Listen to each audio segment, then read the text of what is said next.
विनायक राऊतांसह मुलगा गीतेशची सुद्धा आता चौकशी होणार असल्याचं कळतंय। ठाणे पोलिसांकडून आज चौकशीची शक्यता आहे। तर सुनेनं त्यांच्या तक्रार दिली आहे। त्यानंतर राऊत कुटुंबातल्या 7 जणांवर गुन्हा दाखल झालेला आहे। यामध्ये शारीरिक मानसिक छळाचा सून गिरिजा राऊत यांनी आरोप केलेला आहे। त्यामुळे या संदर्भातल्या आज काय काय नेमक्या घडामोडी घडतात हे बघणं अत्यंत महत्त्वाचं ठरणार आहे। शिवसेना उद्धव बाळासाहेब ठाकरे पक्षाचे विनायक राऊत माजी खासदार होते आणि एक खंदे खरं तर शिवसेना उद्धव बाळासाहेब ठाकरे पक्षाचे नेते आहेत आणि त्यांच्या अडचणी आता वाढलेल्या दिसतात। विनायक राऊतांसह त्यांचा मुलगा गीतेशची सुद्धा आज चौकशी होणार असल्याचं कळतं आहे। आज शक्यता आहे तशी ठाणे पोलिसांकडून ही चौकशी होऊ शकते। त्यांच्या सुनेनं तक्रार दिलेली होती। शारीरिक मानसिक छळ केला असल्याची तिने तक्रार केलेली आहे आणि त्यामुळे या तक्रारीनंतर राऊत कुटुंबातल्या 7 जणांवर आता गुन्हा दाखल करण्यात आलेला आहे। आमचे वकील आणि त्यांच्या वकिलांनी ह्यामध्ये तडजोड करावी DV मध्ये यासाठी काही बैठका घेतल्या होत्या।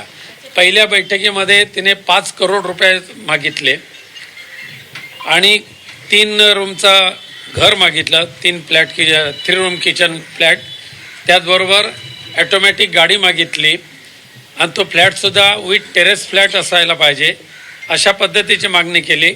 दरमहा 2 लाख रुपये त्याशिवाय खर्चाला मिळाले पाहिजे अशी मागणी केली होती। 7 वर्ष तिथे होते। माझ्याकडे बरेच मौके होते जिथे मी त्यांच्याकडनं पैसे उकळू शकत होते किंवा काही त्यांच्या गोष्टींवर माझा हक्क दाखवू शकत होते, पण मी त्याच्यात कधीही नव्हते आणि माझ्या सिंपल अपेक्षा होत्या माझ्या नवऱ्याबरोबर माझा सुखी संसार आणि माझ्या घरच्यांबरोबर आनंदाने नांदणं। ते त्यांनी न देता इतर गोष्टीत मला भरीस पाडून मला वेगवेगळ्या तऱ्हेने छळून माझं अपमानित असं घाणेरडं आयुष्य त्यांनी माझं केलं। टेरेस फ्लॅट मागितला, इतके पैशांची डिमांड केली आणि 12 कोटी मागितले। त्यांनी पहिलं हे उत्तर द्यावं की 3 वर्षांपासून आम्ही त्यांच्याकडे मीटिंगसाठी वेळ मागत होतो। त्यांना स्वतःचा मुलगा काय करतोय हे सुद्धा माहीत नसलेल्या वडिलांनी निदान असे आरोप एखाद्या मुलीवर करू नयेत। त्यांच्या पदरात सुद्धा आज एक मुलगी आहे। त्यांनी हे सगळं धादांत खोटं सांगितलेलं आहे की आम्ही अशी डिमांड केली होती। आम्ही त्यांच्याकडे ती माहेरी आल्यापासून सतत कॉम्प्रोमाइजसाठी किंवा हे लग्न टिकावं म्हणून कितीतरी मीटिंग्स घेतल्या। त्या मीटिंग्सला एक तर ते म्हणायचे मी आजची वेळ द्यायचे आणि ते 4-5 दिवसानंतर ती वेळ आणायचे। 3-4 महिन्यानंतर एखादी वेळ मिळायची। 18 ते 2022 पर्यंत माझ्यावर अशा पद्धतीची अघोरी कृत्य केली जात होती आणि त्यामध्ये त्या तक्रारीमध्ये हेही लिहिलेलं आहे की ह्या बाबाबुवांकडे जाताना मी माझ्या आईवडिलांना सुद्धा घेऊन जायचं। मग आईवडील जर तिच्याबरोबर होते आणि 2018 आणि 22 ह्या कालावधीमध्ये जर असे प्रकार होत होते तर ताबडतोब त्यांनी तक्रार का केली नाही? त्याला कोणी अडवलं होतं? त्यांच्यावर कोणी बंधन घातलं होतं? सर्वप्रथम पॉलिटिकल बॅकग्राऊंड असल्यामुळे, एक सबळ फॅमिली असल्यामुळे आणि मला मेनली गीतेश बरोबर चांगला संसार करण्यासाठी म्हणून आम्ही कधीच कुठलीच तक्रार केली नव्हती।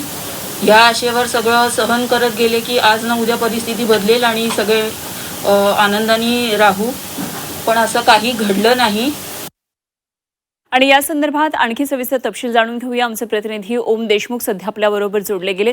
ओम, खरं तर राजकीय घरातल्या सुना यांच्या छळासंदर्भातली ही काही पहिली घटना नाहीये। विनायक राऊत यांच्या अडचणी आता मात्र त्यांच्या सुनेनं केलेल्या तक्रारीनंतर वाढणार हे निश्चित आहे। आज काय काय नेमक्या या संदर्भातल्या घडामोडी घडणार आहेत? काय त्यांची चौकशी आज होणार आहे का?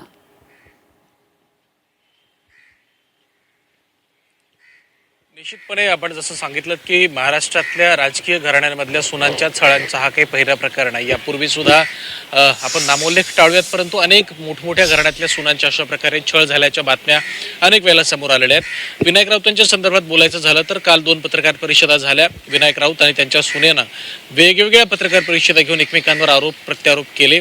या सगळ्या संदर्भात आता पोलिसांकडनं गुन्हा दाखल करण्यात आला असून या बाबतीत विनायक राऊत आणि कुटुंबाची चौकशी सुद्धा केली जाऊ शकते। अशी माहिती समोर येते. परंतु दुसऱ्या बाजूला सूत्रांनी दिलेल्या माहितीनुसार विनायक राऊतांकडनं या सगळ्या संदर्भात अटकपूर्व जामिनाच्या संदर्भात सुद्धा कारवाई करण्यात आलेली आहे. त्यामुळे पोलिसांकडनं कुठेतरी या संदर्भात नेमकी काय भूमिका घेतली जाते, जर अटकपूर्व जामिनासाठी अर्ज केला असेल तर त्या अर्जावर सुनावणी झाल्यानंतर त्यांची चौकशी होतीये का, की तत्पूर्वीच त्यांना पोलिसांकडनं चौकशीसाठी बोलवलं जाते आणि विनायक राऊत यांच्यासह त्यांचा मुलगा आणि कुटुंबियांची चौकशी केली जाते का, हे देखील पाहावं लागणार आहे. खरं तर या प्रकरणामध्ये आबा राऊत जे विनायक राऊतांचे चुलत भाऊ आहेत आणि ज्यांचं नाव खरं तर FIR मध्ये आहे, त्या आबा राऊतांसह फिरोज शेख या तांत्रिक बाबाला सुद्धा पोलिसांकडनं सावंतवाडीतून अटक करण्यात आली. तर आबा राऊतांना मुंबईतून पोलिसांकडनं ताब्यात घेण्यात आलेलं आहे. या सगळ्या गोष्टींचा जर आपण घटनाक्रम पाहिला तर निश्चित स्वरूपात पोलिसांकडनं कारवाईला वेग आलेला आहे. विनायक राऊतांच्या भावाला अटक केल्यानंतर आता पुढचा नंबर चौकशीच्या संदर्भात विनायक राऊत आणि त्यांच्या कुटुंबियांचा लागतोय का, हे पाहावं लागणार आहे. खरं तर हे सगळे आरोप काल विनायक राऊतांनी पूर्णतः फेटाळून लावले की अशा प्रकारचा कुठलाही छळ झालेला नाही आणि जर तो झाला असेल तर 4 वर्षानंतर या सगळ्या संदर्भात कारवाई का करण्यात येते किंवा तक्रार का दिली जाते.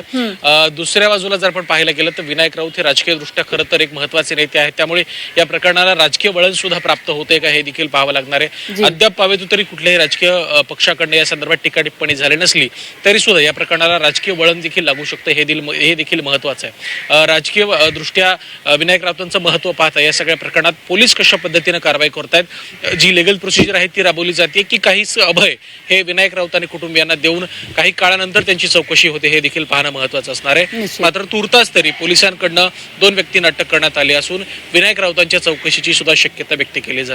त्यामुळे पोलीस कधीपर्यंत विनायक राऊत आणि कुटुंबियांची चौकशी करतायत आणि या सगळ्या संदर्भात नेमकी काय कारवाई कधीपर्यंत होते हे पाहावं लागणार आहे. कारण शेवटचा मुद्दा ज्या पद्धतीचे आरोप खरं तर गिरिजा यांच्याकडनं लावण्यात आले त्यामुळे या सगळ्या प्रकरणाला महत्व प्राप्त होतं. खरं. धन्यवाद दिलेल्या सगळ्या सविस्तर माहितीसाठी. ओम देशमुख आमचे प्रतिनिधी आपल्या बरोबर होते.